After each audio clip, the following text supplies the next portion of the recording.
ಆತ್ಮೀಯ ವೀಕ್ಷಕರೇ, Royson creations YouTube ಚಾನಲ್ಗೆ ನಿಮಗೆ ಸ್ವಾಗತ. ಇಂದಿನ ಈ ವಿಡಿಯೋದಲ್ಲಿ 10ನೇ ತರಗತಿಯ ಸಮಾಜ ವಿಜ್ಞಾನ ವಿಷಯ ವಾರ್ಷಿಕ ಪರೀಕ್ಷೆ ಮಾರ್ಚ್ ಏಪ್ರಿಲ್ 2026ರ ಕೀ ಆನ್ಸರ್ಸನ್ನು ನಾವು ಡಿಸ್ಕಷನ್ ಮಾಡೋಣ. ಅಂದರೆ ಇಂದು ನಡೆದಂತಹ ನಿಮ್ಮ ಸಮಾಜ ವಿಜ್ಞಾನ ಪ್ರಶ್ನೆ ಪತ್ರಿಕೆಯ ಕೀ ಆನ್ಸರ್ಸ್ ಆಗಿರುತ್ತೆ ಮಕ್ಕಳ.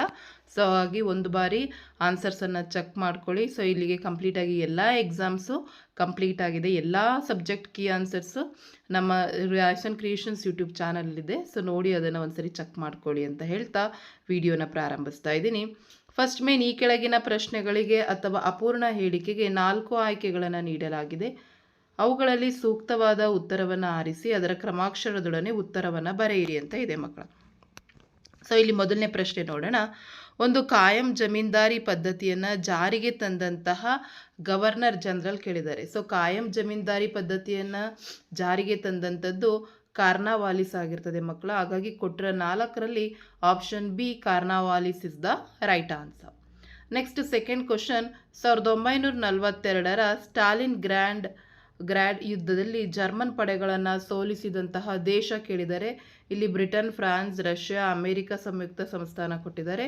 ಸೊ ರಷ್ಯಾ ಆಪ್ಷನ್ ಸಿ ಅಂತ ಹೇಳಿ ಮಾರ್ಕ್ ಮಾಡಿದ್ರೆ 1 ಅಂಕ ಸಿಗುತ್ತೆ. ನೆಕ್ಸ್ಟ್ ಮೂರನೇ ಪ್ರಶ್ನೆ, ದಕ್ಷಿಣ ಏಷ್ಯಾ ಪ್ರಾದೇಶಿಕ ಸರ್ಕಾರ ಸಂಘದ ಮುಖ್ಯ ಕಚೇರಿ ಇರುವುದು ಅಂತ ಕೇಳಿದ್ದಾರೆ. ಇಲ್ಲಿ Delhi, Geneva, New York and Kathmandu ಅಂತ ಕೊಟ್ಟಿದ್ದಾರೆ ಮಕ್ಕಳ. ಸೊ ಈ ಕೊಟ್ಟಿರೋ 4 ಆಪ್ಷನ್ಸಲ್ಲಿ Kathmandu is the right answer. Option D correct ಆಗಿದೆ. ನೆಕ್ಸ್ಟ್ 4ನೇ ಪ್ರಶ್ನೆ, ಕರ್ನಾಟಕದಲ್ಲಿ ಜೀತ ಪದ್ಧತಿಯನ್ನು ರದ್ದುಗೊಳಿಸಿದವರು ಅಂತ ಹೇಳಿ ಕೇಳಿದ್ದಾರೆ ಮಕ್ಕಳ. ಸೊ ಇಲ್ಲಿ ನಮಗೆ 4 ಹೆಸರಿದೆ. Professor MD Nanjundaswamy, Devaraj Urs, Shivaram Karanth, Baba Amte. So option B ನಲ್ಲಿರುವಂತಹ ಡಿ ದೇವರಾಜ ಅರಸು ಅಂತ ಹೇಳಿ ಹಾಕಿರಬೇಕು ಮಕ್ಕಳ. ಅದು ಕರೆಕ್ಟ್ ಆಗಿರುವಂಥ ಉತ್ತರ. ನೆಕ್ಸ್ಟು 5ನೇ ಪ್ರಶ್ನೆ, ಭಾರತದ ಪ್ರಾದೇಶಿಕ ಮತ್ತು ಸ್ವಾತಂತ್ರ್ಯ GPS ವ್ಯವಸ್ಥೆಯ ಹೆಸರು ಕೇಳಿದರೆ. So obviously option A NavIC is the right answer. So NavIC ಅಂತ ಹೇಳಿ ಹಾಕಿದರೆ 1 ಅಂಕ ಸಿಗುತ್ತೆ. ನೆಕ್ಸ್ಟ್ 6ನೇ ಪ್ರಶ್ನೆ, ಮುಂಬೈಯನ್ನು ಭಾರತದ ಮ್ಯಾಂಚೆಸ್ಟರ್ ಎಂದು ಕರೆಯಲಾಗುತ್ತದೆ ಏಕೆಂದರೆ ಅಂತ ಕೇಳಿದ್ದಾರೆ. ಸೊ ಈ 4 ಆಪ್ಷನಲ್ಲಿ ಅಲ್ಲಿ ಅತಿ ಹೆಚ್ಚು ಹತ್ತಿ ಬಟ್ಟೆ ಕೈಗಾರಿಕೆಗಳಿದ್ದಾವೆ. ಹಾಗಾಗಿ ಅದನ್ನು ಭಾರತದ ಮ್ಯಾಂಚೆಸ್ಟರ್ ಅಂತ ಹೇಳಿ ಕರೆಯಲಾಗ್ತದೆ.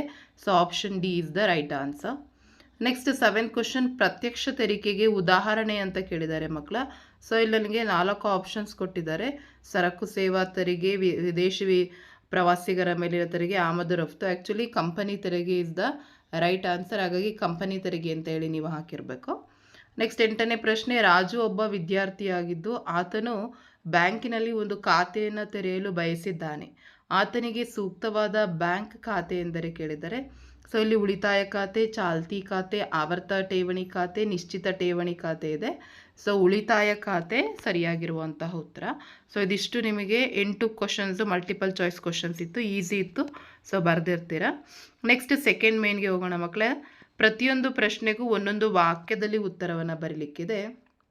9ನೇ ಪ್ರಶ್ನೆ, ಮೈಸೂರು ಸಿವಿಲ್ ಸರ್ವಿಸ್ ಪರೀಕ್ಷೆಗಳನ್ನು ಆರಂಭಿಸಿದವರು ಯಾರು ಅಂತ ಕೇಳಿದ್ದಾರೆ.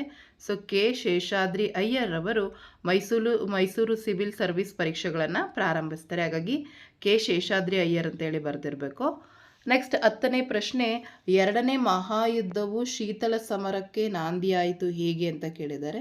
ಸೊ ಹೇಗೆ ಅಂದರೆ ರಷ್ಯಾ ಮತ್ತು ಅಮೇರಿಕ ಎರಡೂ ಸಹ ಶತ್ರು ರಾಷ್ಟ್ರಗಳಾಗ್ತವೆ. ಸೊ ಹಾಗಾಗಿ ನೀವು ಬರೀಬೇಕು ಮಕ್ಕಳ, ಶತ್ರು ರಾಷ್ಟ್ರಗಳಾಗ್ತವೆ, ಹಾಗಾಗಿ ಅವು ಶೀತಲ ಸಮರಕ್ಕೆ ನಾಂದಿ ಆಗ್ತದೆ. ಸೊ ಹಾಗಾಗಿ ಬರೀಬೇಕು, ಆ ರಷ್ಯಾ ಮತ್ತು ಅಮೇರಿಕ ಶತ್ರು ರಾಷ್ಟ್ರಗಳಾಗ್ತವೆ.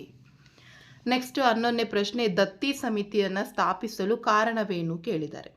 ಸೊ ವಸಾಹತುಶಾಹಿತ್ವಕ್ಕೆ ವಿರೋಧ ಅದಾದರೂ ಬರಿಬೋದು, ಅಥವಾ ವಸಾಹತುಶಾಹಿತ್ಯ ರಾಷ್ಟ್ರಗಳ ಕಲ್ಯಾಣಕ್ಕೆ ಅಂತ ಹೇಳಿ ಎರಡರಲ್ಲಿ ಯಾವುದಾದ್ರೂ ಒಂದು ಆನ್ಸರ್ ಬರೆದ್ರೂ ನಿಮಗೆ ಅಂಕ ಸಿಗುತ್ತೆ. ನೀವು ಆ ರೀತಿ ಬರೆದಿಲ್ಲ ಅಂತ ಹೇಳಿ ಮಾರ್ಕ್ಸ್ ಸಿಗಲ್ಲ ಅಂತಲ್ಲ. ವಸಾಹತುಶಾಹಿತ್ಯ ರಾಷ್ಟ್ರಗಳ ಕಲ್ಯಾಣಕ್ಕೆ ಅಂದ್ರೂ ಸಹ 1 ಅಂಕಗಳು ಸಿಗ್ತದೆ. ನೆಕ್ಸ್ಟು 12ನೇ ಪ್ರಶ್ನೆ, MRPL ವಿರೋಧಿ ಚಳುವಳಿಯನ್ನು ಏಕೆ ಹಮ್ಮಿಕೊಳ್ಳಲಾಗಿತ್ತು ಅಂತ ಕೇಳಿದ್ದಾರೆ. ಸೊ ತೈಲ ನಿಕ್ಷೇಪದಿಂದ ಬರುವಂತಹ ರಾಸಾಯನಿಕ ಅಂಶಗಳಿಂದ ಅರಣ್ಯ ನಾಶ ಆಗೋದ್ರಿಂದ ಸೊ MRPL ವಿರೋಧಿ ಚಳುವಳಿಯನ್ನು ಹಮ್ಮಿಕೊಳ್ಳಲಾಗ್ತದೆ. 13ನೇ ಪ್ರಶ್ನೆ, ಬೇಸಿಗೆಯಲ್ಲಿ ಉತ್ತರ ಭಾರತಕ್ಕಿಂತ ದಕ್ಷಿಣ ಭಾರತದಲ್ಲಿ ಉಷ್ಣಾಂಶ ಕಡಿಮೆ ಅಂತ ಕೇಳಿದ್ದಾರೆ. ಯಾಕೆ ಅಂತ ಹೇಳಿದರೆ ದಕ್ಷಿಣ ಭಾರತವು 3 ಕಡೆಯಿಂದ ನೀರಿನಿಂದ ಆವರಿಸಿದೆ. ಹಾಗಾಗಿ ಉತ್ತರ ಭಾರತಕ್ಕಿಂತ ದಕ್ಷಿಣ ಭಾರತದಲ್ಲಿ ಉಷ್ಣಾಂಶ ಕಡಿಮೆಯಾಗಿರ್ತದೆ. 14ನೇ ಪ್ರಶ್ನೆ, ಸುವರ್ಣ ಗ್ರಾಮೋದಯ ಯೋಜನೆಯನ್ನು ಏಕೆ ಜಾರಿಗೆ ತರಲಾಗಿದೆ ಕೇಳಿದರೆ, ಗ್ರಾಮಗಳ ಮೂಲ ಸೌಕರ್ಯಗಳ ಅಭಿವೃದ್ಧಿಗಾಗಿ ಸುವರ್ಣ ಗ್ರಾಮೋದಯ ಯೋಜನೆಯನ್ನು ಜಾರಿಗೆ ತರಲಾಗಿದೆ. ನೆಕ್ಸ್ಟ್ 15ನೇ ಪ್ರಶ್ನೆ, ಭಾರತದಲ್ಲಿ ಜಿಲ್ಲಾ ಕೈಗಾರಿಕಾ ಕೇಂದ್ರಗಳನ್ನು ಯಾವ ವರ್ಷದಲ್ಲಿ ಸ್ಥಾಪಿಸಲಾಗಿದೆ ಅಂತ ಕೇಳಿದರೆ, 1978ರಲ್ಲಿ ಭಾರತದಲ್ಲಿ ಜಿಲ್ಲಾ ಕೈಗಾರಿಕಾ ಕೇಂದ್ರವನ್ನು ಸ್ಥಾಪಿಸಲಾಗ್ತದೆ. ನೆಕ್ಸ್ಟ್ 16ನೇ ಪ್ರಶ್ನೆ, ಭಾರತ ಸಂವಿಧಾನದ 17ನೇ ವಿಧಿಯ ಮಹತ್ವವೇನು ಕೇಳಿದರೆ, ಅದು ಅಸ್ಪೃಶ್ಯತಾ ನಿಷೇಧ ಕಾಯ್ದೆ ಆಗಿದೆ. ಇದಿಷ್ಟು ನೋಡಿ ನಿಮಗೆ ಒನ್ ವರ್ಡ್ ಆನ್ಸರ್ಸ್ ಕ್ವಶನ್ಸ್ ಮಕ್ಕಳ. ನೆಕ್ಸ್ಟ್ ಸೆಕೆಂಡ್ ಮೇನ್ಗೆ ಹೋದರೆ ಇಲ್ಲಿ 2 ಅಂಕದ ಪ್ರಶ್ನೆಗಳಿದ್ದಾವೆ. ಈಸಿ ಇತ್ತು ಕ್ವಶನ್ ಆನ್ಸರ್ಸು, ಎಲ್ಲರೂ ಸಹ ಚೆನ್ನಾಗಿ ಮಾಡಿರ್ತೀರ. ಇಲ್ಲಿಗೆ ನಿಮಗೆ complete 10th standard exam complete ಆಗುತ್ತೆ ಮಕ್ಕಳ. ನೆಕ್ಸ್ಟ್ ನಾವು 10th PUCಗೆ ಫಸ್ಟ್ PU ಆ್ಯಂಡ್ ಸೆಕೆಂಡ್ PUಗೆ ಇಂಗ್ಲೀಷ್ ಸಬ್ಜೆಕ್ಟನ್ನು ನಾವು ನಮ್ಮ ಚಾನಲಲ್ಲಿ ಆಲ್ರೆಡಿ ಎಲ್ಲ ಲೆಸನ್ಸು ಮತ್ತು ಕ್ವಶನ್ಸ್ ಪ್ರತಿಯೊಂದನ್ನು ಸರ್ ಸಮ್ಮರೀಸ್ಗಳೆಲ್ಲವನ್ನು ಮಾಡಿ ಹಾಕಿದ್ದಾರೆ. ಹಾಗಾಗಿ ಅವುಗಳನ್ನು ಸಹ ನೋಡಿ. ನೆಕ್ಸ್ಟ್ ನಿಮ್ಮ ಎಕ್ಸಾಮ್ಗೆ ಫ್ಯೂಚರ್ ನಿಮ್ಮ ಫಸ್ಟ್ PU ಆ್ಯಂಡ್ ಸೆಕೆಂಡ್ PUಗೂ ಸಹ ಯೂಸ್ ಆಗ್ತದೆ ಅಂತ ಹೇಳ್ತಾ ಈ ವಿಡಿಯೋನ ಎಂಡ್ ಮಾಡ್ತಾ ಇದ್ದೀವಿ. ನೆಕ್ಸ್ಟ್ ಇದರ ಬೋರ್ಡಿಂದ ಕೀ ಆನ್ಸರ್ ಬಿಟ್ಟಿದ್ದೆ, ಆ ಆನ್ಸರ್ಸ್ದು ಸಹ ನಾನು ನಿಮಗೆ ವಿಡಿಯೋ ಮಾಡಿ ಹಾಕ್ತೀನಿ. ಸಂಪೂರ್ಣ ಕೀ ಆನ್ಸರ್ಸ್ ಇರುತ್ತೆ, ಅದನ್ನು ಸಹ ಒಂದ್ಸರಿ ಚೆಕ್ ಮಾಡಿಕೊಂಡು ಎಷ್ಟು ಟೋಟಲ್ ಬರುತ್ತೆ ಅಂತೇಳಿ ಒಂದ್ಸರಿ ಕೌಂಟ್ ಮಾಡ್ಕೊಳ್ಳಿ ಅಂತ ಹೇಳ್ತಾ ಈ ವಿಡಿಯೋನ ಇಲ್ಲಿಗೆ ಎಂಡ್ ಮಾಡ್ತಾ ಇದ್ದೀನಿ. Thank you for watching this video.